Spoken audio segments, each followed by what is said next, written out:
was launched in the fall of 2018, that scientist, Dr. Chu, had traveled to the PRC on at least 5 occasions, had collaborated with PRC officials, including officials within the People's Liberation Army. Among those Dr. Chu collaborated with was none other than Beijing's foremost expert in biodefense and bioterrorism. Bioterrorism. And Dr. Chu had been paid for her travels to Beijing, all apparently unknown to PHAC. An investigation finally gets launched in September of 2018, but Dr. Chu continues to work in the lab until July 5th of 2019, 10 months later. During that 10-month window, Dr. Chu continued to have unfettered access to the lab. By March of 2019, a report had been issued in which PHAC had determined that Dr. Chu had been actively collaborating with the Beijing regime, with the PLA, clandestinely, without the knowledge of PHAC, that she had shipped antibodies to the Wuhan Institute of Virology. And yet, while PHAC knew that, Dr. Chu was the central figure in facilitating the transfer of Ebola to the Wuhan Institute of Virology, one of the most dangerous and most deadly viruses in the world. How did that happen? How was that allowed to take place?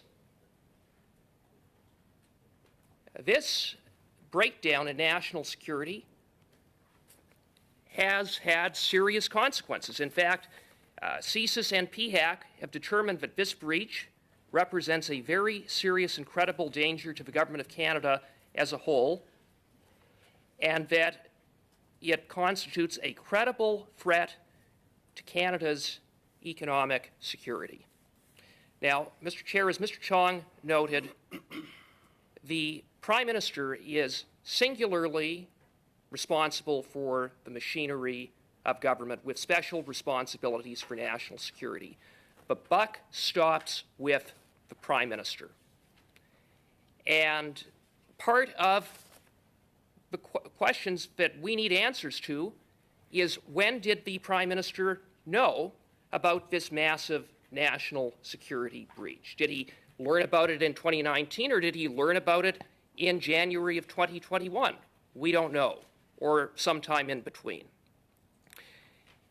Let me conclude by saying very simply that the national security culture of the Government of Canada starts at the top. It starts with the Prime Minister, who has special responsibilities when it comes to national security. This Prime Minister set the tone for the national security culture when he said, famously, that he admires Beijing's basic dictatorship. In other words, he admires a brutal, authoritarian, genocidal regime. And we have seen over the past 8 years of Justin Trudeau interference on the part of Beijing in our post-secondary institutions, interference in our elections, interference in the targeting of sitting members of Parliament, interference in terms of setting up illegal police stations, and the intimidation of Chinese Canadians.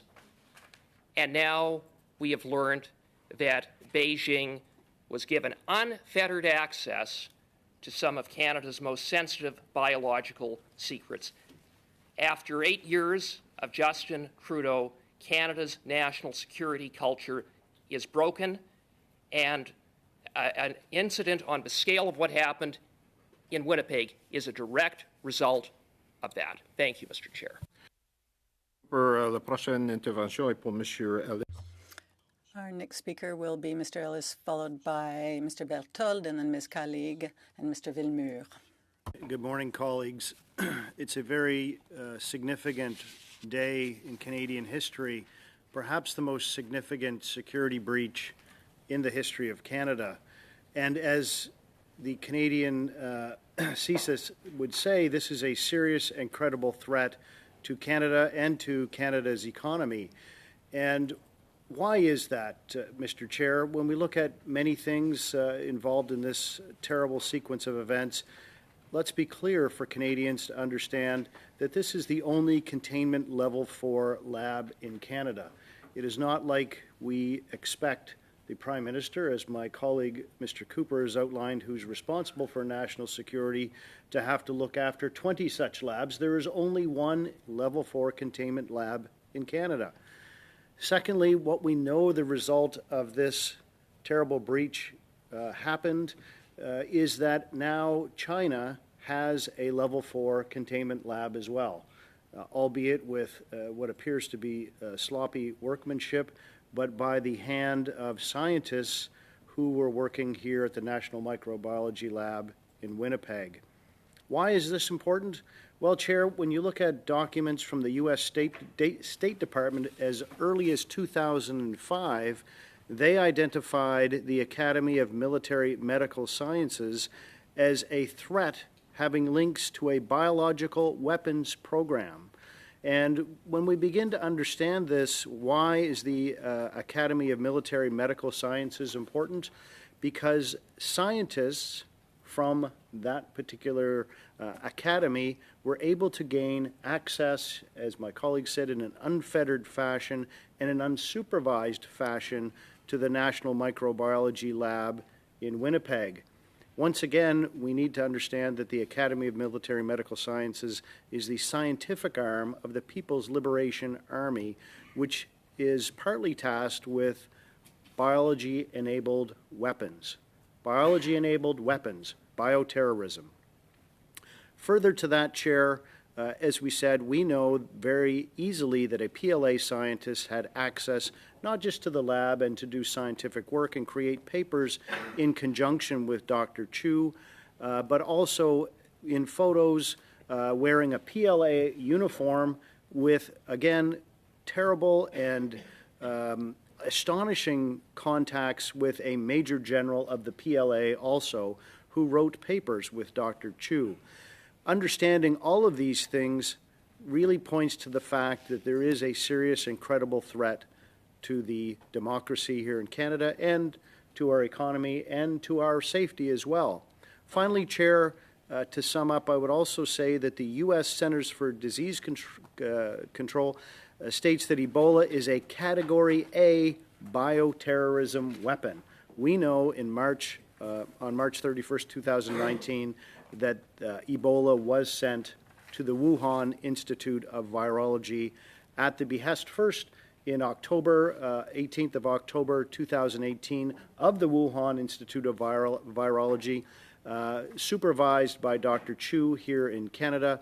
Oddly enough, on the 19th of October 2018, Dr. Chu made a visit to the Wuhan Institute of Virology. One of many visits, at least 5 visits in 2017, 2018, of which Dr. Chu was not entirely open with respect to the Public Health Agency of Canada, knowing that Dr. Chu was visiting the Wuhan Institute of Virology, and of course they actually paid for her trip as well.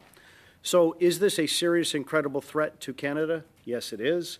Were there significant security breaches at Canada's only Level 4 laboratory? Yes. Is the Prime Minister of Canada singularly and uniquely responsible for the national security of Canada? The answer to that is yes.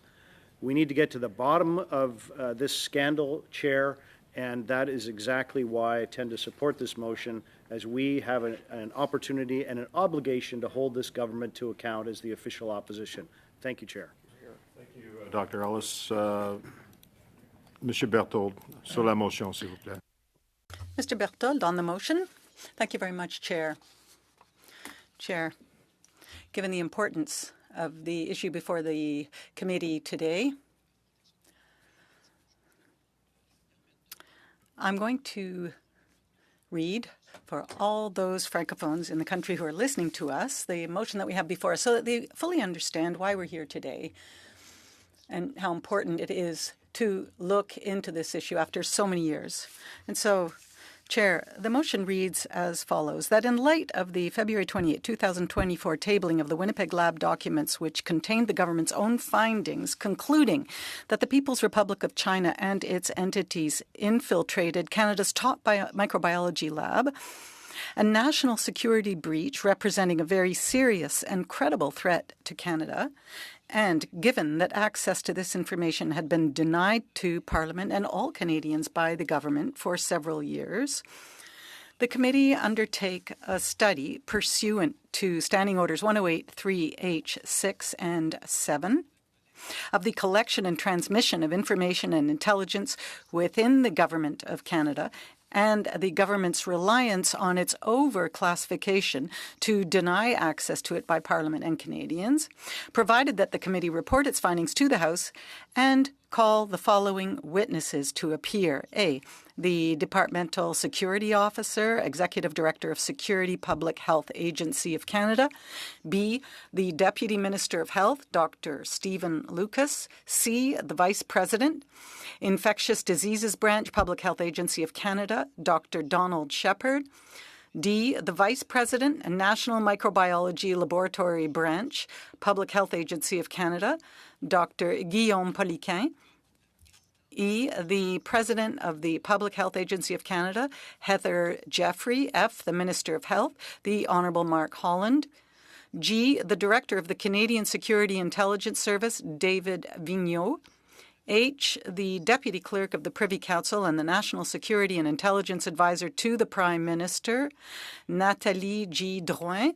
And I, the Minister of Public Safety, Democratic Institutions and Intergovernmental Affairs, the Honourable Dominique Leblanc. So that is the motion before us today, and I hope that members of all parties, given how important this issue is, will vote to adopt this motion today so that we can move to shed light on the issue before us. What is the issue before us? Well, there are two scandals here at play. The first is that everything that happened in terms of information leaks and breaches to the benefit of the PRC from the National Laboratory are extremely important. And second, there is the issue of the cover-up. This government avoided making public these documents. Those documents were finally made public last week, and now we have had an opportunity to see what was involved. The government tried to avoid this at 4 levels of Parliament when it came to producing these documents. This government decided to avoid or deny, rather, these documents. And the Prime Minister is the one who is ultimately responsible for national security within our parliamentary system. And this Prime Minister in 2021 decided to trigger quick elections in order to avoid its government having to follow any orders from Parliament.